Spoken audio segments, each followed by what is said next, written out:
What's going on behind the scenes and off the microphone at the Magic Word podcast? Hear what listeners and guests are saying that isn't on the podcast this week on The Magic Whisper.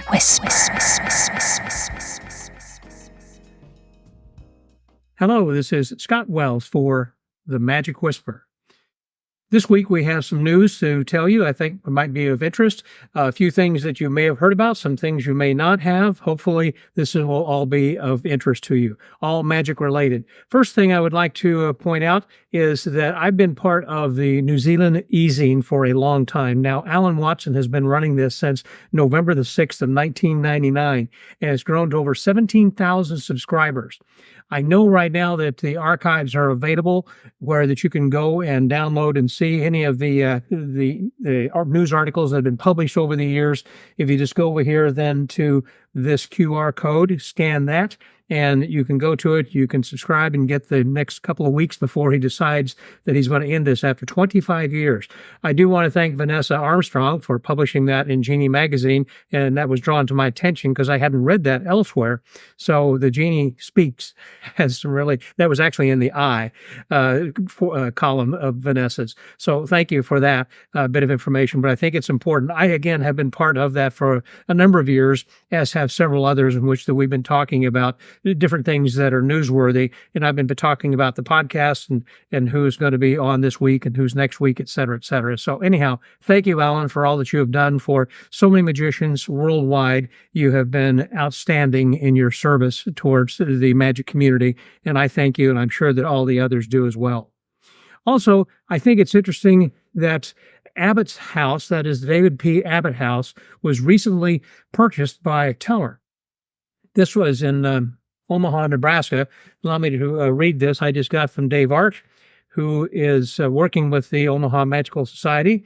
And he says, in partnership with Teller of Penn and Teller fame, the Omaha Magical Society has purchased the former David P. Abbott House of Mystery in Omaha, Nebraska, with plans to restore the first floor parlor, dining room, and library to the 1920s, when Abbott and his wife Fanny famously performed their own magic inventions, many of which are still used by magicians today. Of course, he had the house tricked out so that some of his most famous illusions could only be performed in his house. Putting those pieces back in place will be part of the restoration project.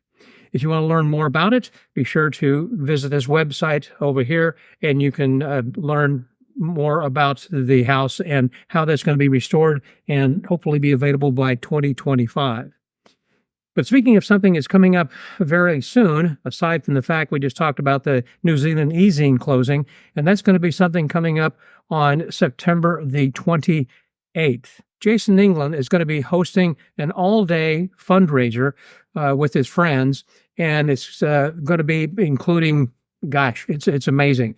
It's going to have Mac King, David Williamson, Michael Weber, R. Paul Wilson, Eric Mead, and Derek Delgadio. Plus, they're going to have some other surprise guests as well. This is going to be an all-day thing, and it's available to everyone. You just need to go to this website and check it out and sign up for this. It's, I believe, $100 for the day, and you're going to be getting more than your money's worth. I mean, where else can you spend a full day with that kind of attention, with those kinds of high level magicians to give you some of their great advice and get to chat with them on an individual basis? I think this is going to be just a wonderful time. I highly recommend that you do this. It is, again, a kind of a fundraiser. Well, it is a fundraiser for his brother, Zach. He had a dog. He had some vet bills, apparently, because the dog had eaten some plant that was poisonous, and they were trying to keep him alive, and it came to like $12,000 worth of vet bills that they're trying to offset. So this is, again, something that is going for a good cause for Zach and his girlfriend, who had spent this kind of money to try to keep this rescue animal alive.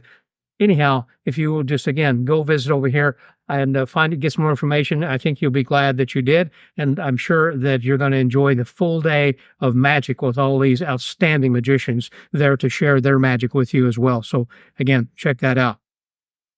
One other thing that I thought it would be of interest, and that is Michael Ammar is going to be on a lecture tour. Michael is going to be lecturing throughout most of the Southeast during the month of January. Going to be starting up around January 13th or so, down in Boca Raton. He's going to be going up as far as Raleigh and as far west as Atlanta.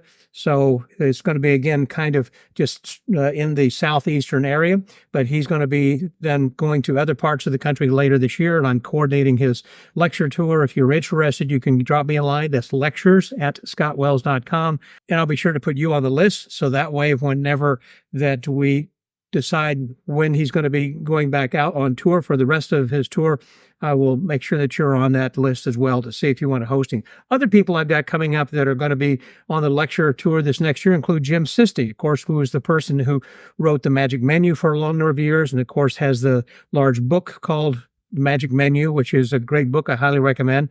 I was a contributor for many years to that, as was Al Leone and so many other people. It's a fantastic book if you're interested in restaurant magic. So he's going to be talking about restaurant magic and close-up magic and everything in his lecture that's going to be coming up. And, of course, another one who is outstanding and very well known for his close-up magic and his great creative mind, that is Gregory Wilson. So I'm working with him also sometime next year that he will be on this lecture tour.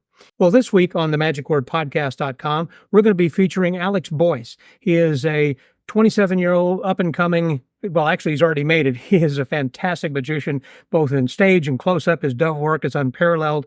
I think his close-up is wonderful. He's working at Speakeasy Magic in New York. Well, he also got to start when he was in the Catskills, which is kind of an interesting story that you can hear this clip from right now.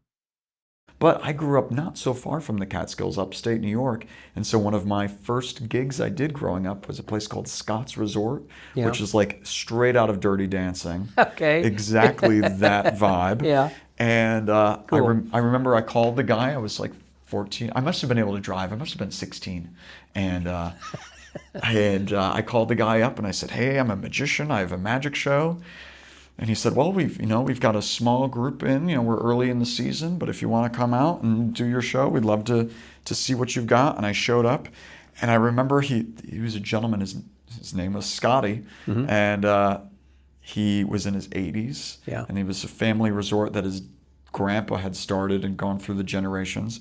And he came out on stage after he had played the drums with his son-in-law playing the organ. How funny. Exactly. And the people had just come in from dinner, and it was not a big group. I think it was 30 people or so in the whole resort. And he got up on the microphone. He goes, "Well, we've got a young magician here. If I'd realized he was so young, I probably wouldn't have hired him tonight, but let's see what he's got." What an introduction. Yeah, it was quite the intro. And so sure enough, the audience crossed their arms like, "Okay, what do we got?" Yeah. And he did the show, and it was a great place for me growing up to have some sort of consistent thing in the summer. So you went there on a regular basis? I did it for many summers in a row in high school. And then it was super fun. I know you're going to be enjoying this week's episode, so please tune in this week to hear Alex Boyce on the magicwordpodcast.com. Well, that's about all there is really to report here for right now, other than just to tell you over the last 45 days, I have reported given 14 various daily convention reports about the conventions that I've been attending. I hope that you've had a chance to digest them.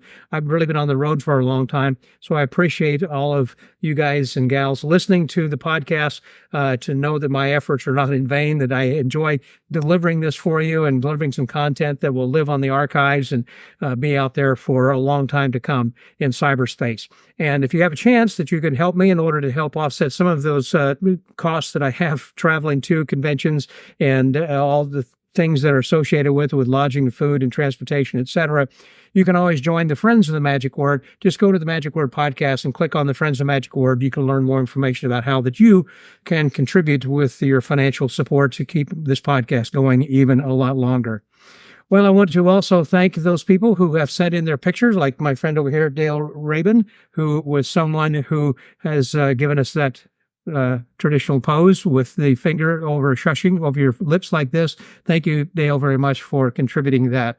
And if you would like to send in your photo, I'd love to put you over here as well. So please just send that over again to Scott@themagicwordpodcast.com.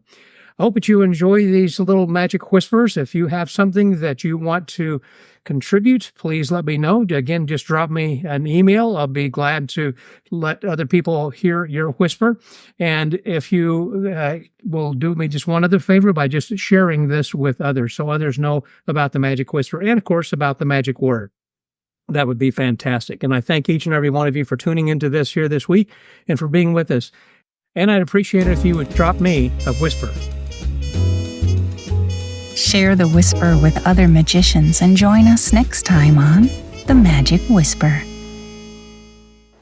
The Magic Whisper is a division of the magicwordpodcast.com.